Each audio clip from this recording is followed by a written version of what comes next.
Audio Jungle.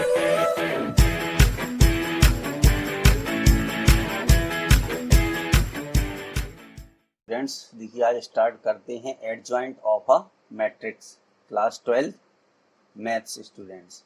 ये है आपकी क्लास 12, ठीक है, मैथ्स का। अब स्टूडेंट देखिए एडजॉइंट ऑफ अ मैट्रिक्स की जो डेफिनेशन है वो क्या है। The adjoint of a square matrix ए, ठीक है, अगर कोई स्क्वायर मैट्रिक्स ए है तो उसका adjoint is defined as the transpose of the matrix, ठीक है, यानी उसके ए आई जे, ठीक है, और ये एक स्क्वायर, ये भी स्क्वायर मैट्रिक्स होगा तो ट्रांसपोज ऑफ मैट्रिक्स यानी इसका ट्रांसपोज, ठीक है। और देखिए ये मैट्रिक्स हमारा ये है स्टूडेंट्स ए आई जे, ठीक है,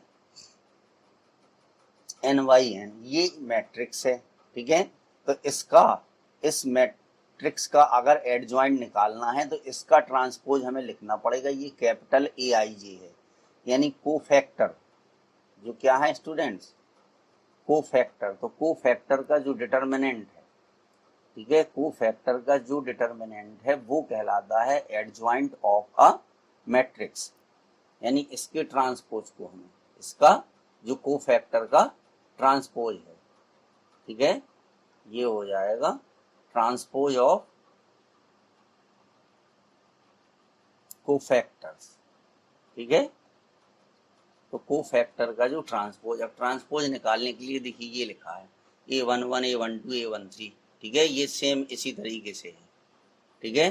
तो अगर इसको रो को किस में बदल दें, कॉलम में बदल दें, ये देखिए A11 A12 A13, तो हम क्या फाइंड करेंगे, ठीक है, अगर किसी कोफैक्टर के ट्रांसपोज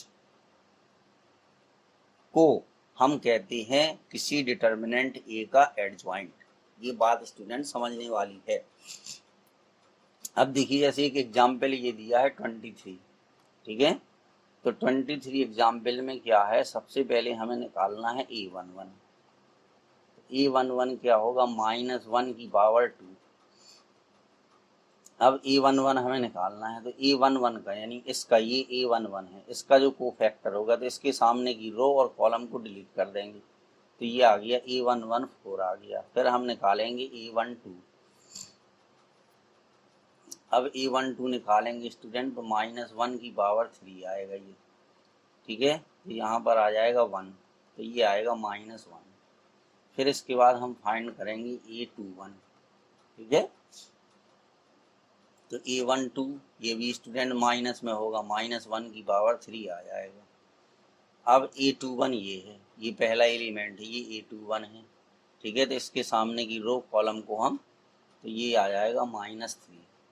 फिर इसके बाद हम फाइंड कर देंगे A22, तो ये आ जाएगा -1 की पावर 4 स्टूडेंट्स, ठीक है। और जब इसके लिए निकालेंगे हम तो ये 2 आ जाएगा, कितना आ गया, 2 आ गया। अब इनका हम जो है ट्रांसपोज फाइंड कर लेंगे, ठीक है, यानी ये हो जाएगा कि adjoint A is equal to transpose of, ठीक है, ट्रांसपोज ऑफ किसका, A11, ठीक है, और A12 और A21 -3 और ये आ जाएगा 2, यहाँ पर 2 लिखा है स्टूडेंट, ये आ जाएगा इस तरीके से, ठीक है, ये -1 है, यहाँ पर माइनस। अब इनका ट्रांसपोज लिख देंगे हम, तो जब इनका ट्रांसपोज लिखेंगे तो ये आ जाएगा 4 -1 और ये हो जाएगा -3 2, ठीक है। तो अब स्टूडेंट देखिए इसमें हमने क्या ऑब्जर्व किया, जब हमने इसका ट्रांसपोज निकाला तो ये नंबर इंटरचेंज हो गए। देखो ये यहाँ पर ये 4 आ गया, यहाँ पर ये 2 आ गया, और इधर इनके साइन चेंज हो जाते हैं, इनके जो है इनके साइन चेंज हो जाएंगे, ठीक है, 3 का -3 हो गया, 1 का -1 हो गया। तो इस तरीके से भी हम इसको समझ सकते हैं, केवल 2/2 के लिए। किसके लिए स्टूडेंट्स, केवल 2/2 के लिए। तो इस तरीके से एडजॉइंट ऑफ अ मैट्रिक्स है, ठीक है students, adjoint of a matrix है ये। अब देखिए आगे चलते हैं, ठीक है। अब इसके बाद है स्टूडेंट थ्योरम फर्स्ट। तो ये थ्योरम फर्स्ट क्या है स्टूडेंट, देखिए काफ़ी इंपॉर्टेंट है। If A be any given square matrix of order n then A into adjoint A बराबर एडजॉइंट ए इंटू ए बराबर डिटर्मिनेंट ए आई। ये स्टूडेंट्स आई लिखा हुआ है, ये आपका यहाँ पर जो दिया है ये आई दिया गया है, ए आई। ठीक है, तो थोड़ा सा लाइट लिखा है, ये हमारा है ए आई आ जाता है, where I is the identity matrix of order n. अब देखिए स्टूडेंट्स, ए की वैल्यू ये दी गई है और एडजॉइंट ए ये दिया गया है। ठीक है, ये एडजॉइंट ए है। फिर इसके बाद ये कह रहा कि अगर हम इसका और इसका मल्टीप्लाई करें, ए और एडजॉइंट ए का मल्टीप्लाई करें। ठीक है, देखिए हम यहाँ पर इसको लिख रहे हैं। ठीक है, ए इंटू एडजॉइंट ए, इसका अगर हम मल्टीप्लाई करें, ठीक है, तो इसका मल्टीप्लाई जब हम करेंगे तो कितना आएगा वो देखिए आप।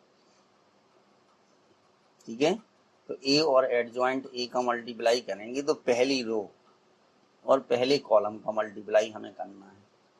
तो देखिए कितना आएगा, ये आएगा A11,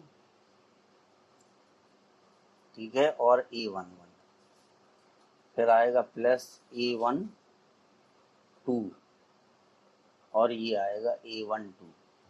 ठीक है, फिर प्लस ये आएगा A13 और ये आ जाएगा A13। पूरे का नहीं है स्टूडेंट, यहाँ पर बनेगा नहीं इसका।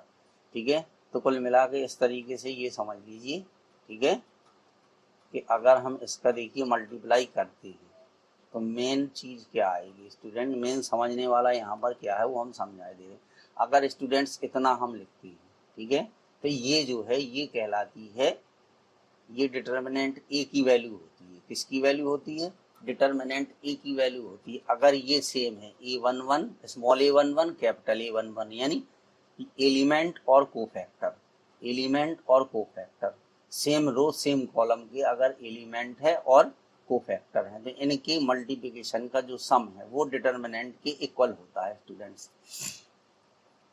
ठीक है, और इसके अलावा अगर हम इस तरीके से लिखते देखिए, ठीक है, अब जब हम देखिए फर्स्ट रो और सेकंड कॉलम का मल्टीप्लाई करेंगे तो क्या आएगा स्टूडेंट्स।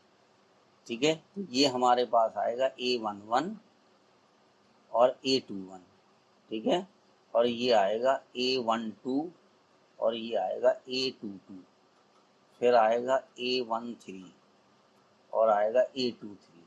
ठीक है, अब यहाँ पे स्टूडेंट समझिए, देखिए A11 है, यहाँ A21 है। जब ये दोनों डिफरेंट हों, ये दोनों डिफरेंट हों, ये दोनों डिफरेंट हों, तो इसकी वैल्यू कितनी आती है? 0 आती है और इसकी वैल्यू डिटर्मिनेंट ए आती है। तो वही चीज यहाँ पर लिखी गई है। देखिए ये पहले वाले का इसका जो है ये डिटर्मिनेंट ए के इक्वल होगा, बाकी जो दो एलिमेंट होंगे उनका मल्टीप्लिकेशन इस तरीके से आएगा। यहाँ स्टूडेंट ध्यान से समझ लीजिए।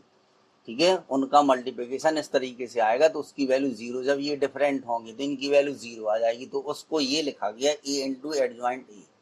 ठीक है, तो ये आप करके देख सकते। अब इसमें क्या है, देखिए डिटर्मिनेंट ए, चूंकि ये मैट्रिक्स है तो पूरे मैट्रिक्स में से एक ही चीज कॉमन होती है।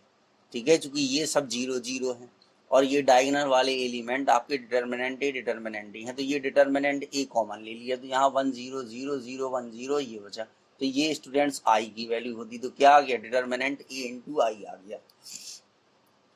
तो इसी तरीके से अगर हम ए और एडजॉइंट ए का मल्टीप्लाई या एडजॉइंट ए और ए का मल्टीप्लाई करेंगे तो सेम चीज मिलेगी।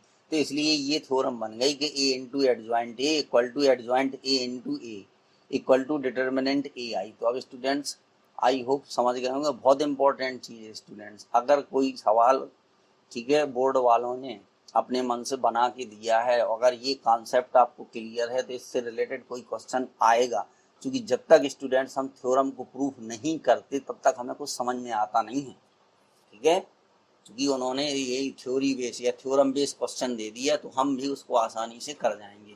तो ये स्टूडेंट्स प्लीज याद रखिए और इसको इस तरीके से करना था।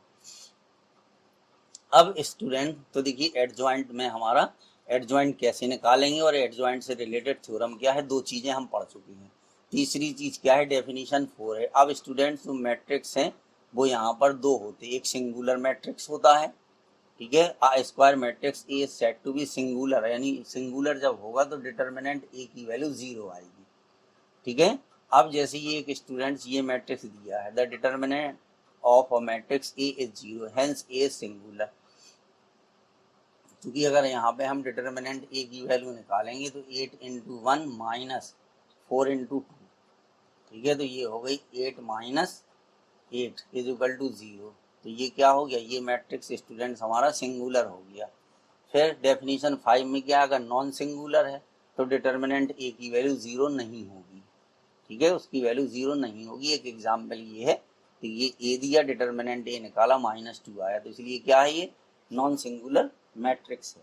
तो इस तरीके से ये स्टूडेंट सिंगुलर और नॉन सिंगुलर भी हमें फाइंड करना पड़ेगा, क्योंकि जब हम ए इनवर्स निकालेंगे तो ए इनवर्स के लिए डिटर्मिनेंट ए की वैल्यू 0 नहीं होना चाहिए। अगर कोई मैट्रिक्स नॉन सिंगुलर है तभी उसके हम इनवर्स को फाइंड कर सकते हैं। तो ये स्टूडेंट्स आपका एक छोटा सा इंट्रोडक्शन था मैट्रिक्स से रिलेटेड, ठीक है। तो इसमें देखिए हमने क्या बताया, थ्योरम फर्स्ट आपको हमने समझाई है स्टूडेंट्स, ठीक है, और एक वो हमने जो आपको करके बताया था कि एडजॉइंट ए कैसे फाइंड करते, वो चीज़ हमने बताई है। तो इतनी चीज़ें हमने स्टूडेंट्स आपको इसमें बताई हैं, ठीक है।